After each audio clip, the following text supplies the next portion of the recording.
दोस्त, मैं Ritesh sir from RK research centre और आज मोल कॉन्सेप्ट का तीसरा पार्ट शुरू कर रहे हैं काफ़ी बेस्ट और यूनिक कॉन्सेप्ट के साथ। चलिए दोस्त, सबसे पहले हम लोग पता करेंगे कि मोल होता क्या है। मोल होता क्या है, एक एग्जांपल लेंगे छोटा सा। और सपोज डैट ये कोई कंपाउंड बना है। ये आपका कोई कंपाउंड है जो ए बी सी घटकों से मिलकर बना है। अगर इसका 5 ग्राम है, इसका 10 ग्राम है और इसका 15 ग्राम है, ये टोटल कितना ग्राम हुआ दोस्त? 5, 10, 15, 15, 30 ग्राम हुआ। मोल का मतलब होता है अगर कोई यौगिक 2 या 2 से अधिक 2 से अधिक घटकों से मिलकर बना है तो उस सभी घटकों में से जिस प्रत्येक के पर्सनल जो मास होता है ना, उसी को कहा जाता है मोल। समझ गया क्या? अगर मैं बात करूँ टोटल 30 ग्राम है तो इसमें 30 में एक कितना है? 5 ग्राम। अगर ये 30 टोटल है तो 30 में बी कितना है दोस्त? तो 10 ग्राम। अगर ये टोटल 30 है तो 30 में सी कितना है दोस्त? तो 15 ग्राम है। किसी दिए गए यौगिक के टोटल मास में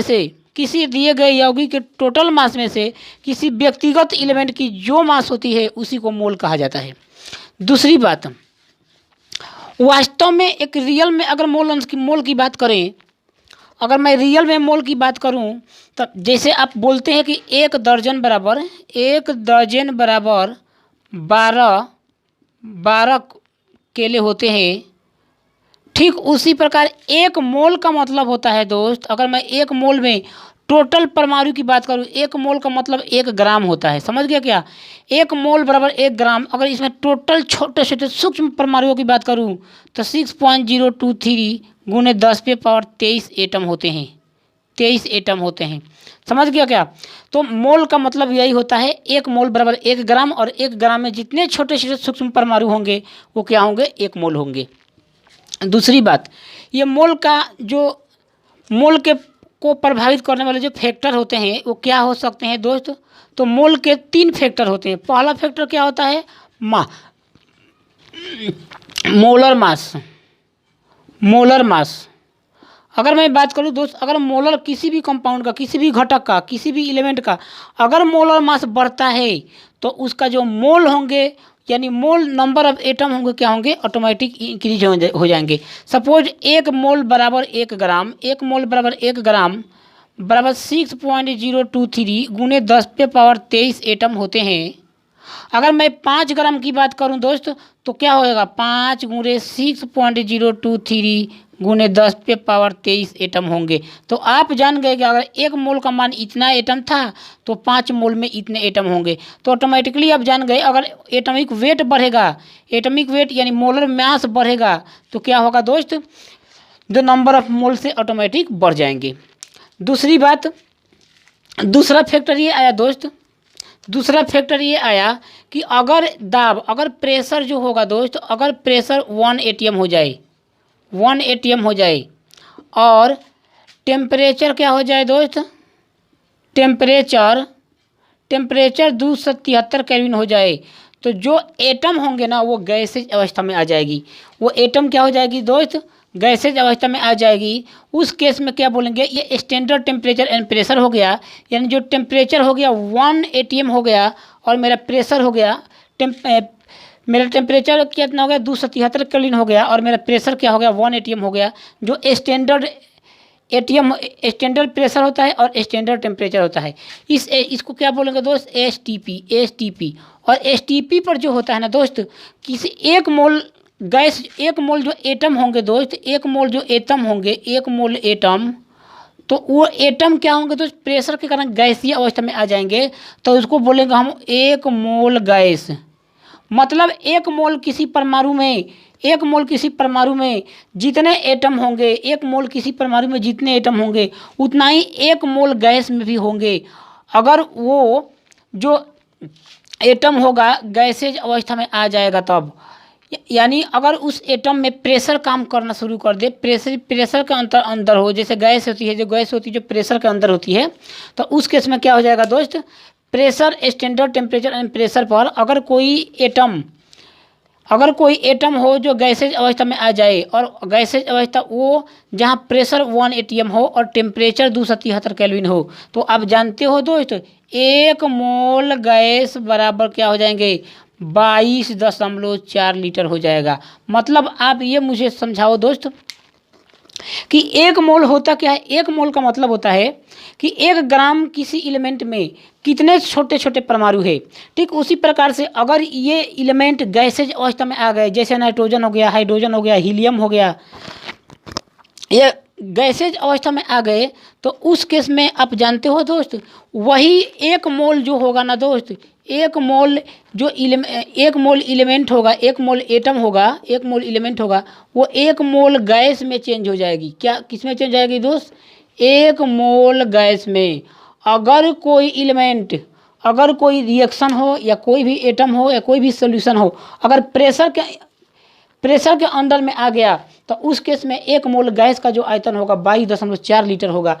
मतलब मैं ये बोल सकता हूँ दोस्त 1 ग्राम अगर गैस को अगर 1 एटीएम दाब और 273 केल्विन टेम्परेचर पर किसी कैमरा में छोड़ दिया जाए, तो आप जानते हो दोस्त कि 22.4 लीटर के बराबर, 22.4 लीटर गैस के बराबर क्या कर लेगा, पोजीशन को, स्थान को, लोकेशन को छेक लेगा। समझ गए क्या। अच्छा, इसके बाद हम चलेंगे दोस्त कि ये मोल, सबसे पहले मोल कंसेप्ट निकलता कैसे, मोल निकलता कैसे है। अगर मैं मोल फ्रैक्शन की बात करूँ दोस्त, मोल फ्रैक्शन, तो अभी मैं बताया दोस्त कि सपोज डेट हमारे बॉडी में, हमारे बॉडी का टोटल वेट कितना है दोस्त, 40 केजी है, 40 केजी है। मैं आपको प्रैक्टिकल एग्जांपल के साथ समझा रहा हूँ, डिफिनीशन से दूर हटकर।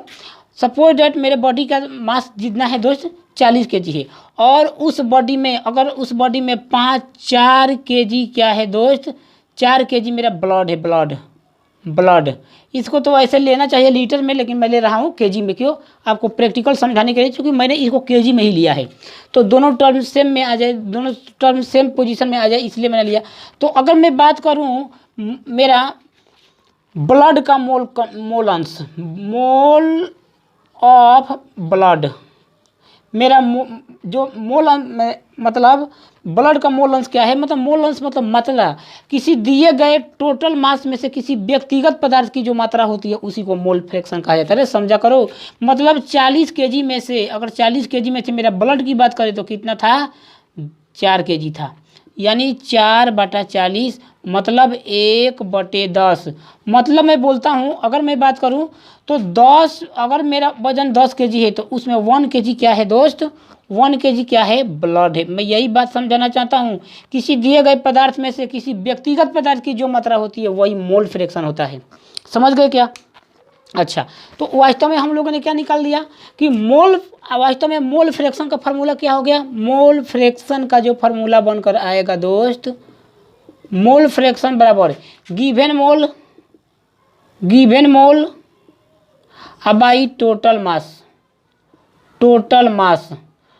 मास, यानी गिवन मोल जो होगा दोस्त ग्राम में। अरे ग्राम, मोल का मतलब है ग्राम होता है। समझ गए क्या। मोल का जो मतलब होता है ग्राम होता है। जैसे यहाँ पर मैंने क्या लिया, ग्राम और बड़ा टोटल ग्राम, तो ये होता है। दूसरी बात दोस्त, मास परसेंटेज हम कैसे निकालेंगे। मास परसेंटेज क्या है। अगर मैं मास परसेंटेज की बात करूँ, मास परसेंटेज का, तो वास्तव में mass percentage, what is mass percentage. तो मास परसेंटेज का मतलब होता है दोस्त किसी दिए गए कंपाउंड में से किसी व्यक्तिगत कंपाउंड का जो के द्रव्यमान का जो प्रतिशत होता है उसको मास परसेंटेज कहा जाता है। तो रियल में मास परसेंटेज बराबर मोल परसेंटेज। तो मोल फ्रैक्शन का परसेंटेज, मास परसेंटेज कहो या मोल फ्रैक्शन परसेंटेज कहो। इसका मतलब क्या हो जाएगा दोस्त, given mole by total mass कहो और टोटल मोल कहो मल्टीप्लाई 100। तो आपने क्या देखा दोस्तों, मोल अंश का मतलब क्या होता है। अगर मास में मोल अंश निकल रहा है, मेरा मोल फ्रैक्शन मास में निकल रहा है, तो आयतन में भी मोल फ्रैक्शन। वास्तव में मोल फ्रैक्शन होता क्या है दोस्त, टोटल मात्रा में से किसी व्यक्तिगत पदार्थ की मात्रा, वो चाहे लीटर में हो, वो चाहे केजी में हो, वो चाहे प्रेशर में हो, वो चाहे एटीएम में हो, वो चाहे न्यूटन में हो, किसी भी मात्रा में हो, किसी भी एसआई यूनिट में हो, तो दुनिया के हर पदार्थ में से किसी व्यक्तिगत पदार्थ की जो मात्रा होती है उसे मोल परसेंटेज कहा जाता है, वो मोल अंश कहा जाता है। अगर मैं बात करूं बाबू कि अगर वॉल्यूम परसेंटेज की मैं बात करूं दोस्त, वॉल्यूम परसेंटेज की, तो गिवन वॉल्यूम मतलब गिवन वॉल्यूम क्या, कंपोनेंट का, घटक का, किसी दिए गए घटक का अकेला, और उसमें टोटल वॉल्यूम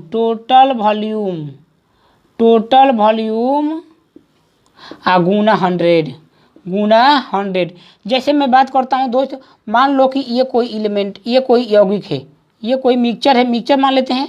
इसमें क्या है दोस्त, 40 लीटर दूध का मिक्सचर बनाया गया, जिसमें मैं मानता हूँ 40 लीटर है, जिसमें 40 लीटर, अगर इसमें 5 लीटर क्या है दोस्त, पानी है, तो मैं बात करता हूँ दोस्त वॉल्यूम के टर्म में मोल अंश, वॉल्यूम के टर्म, तो टोटल क्या है दोस्त मेरा 40 लीटर है, और इसका वॉल्यूम कितना है 5 लीटर, गिवन मोल, यानी ये भी क्या हो गया दोस्त, मोल फ्रैक्शन ऑफ वॉल्यूम।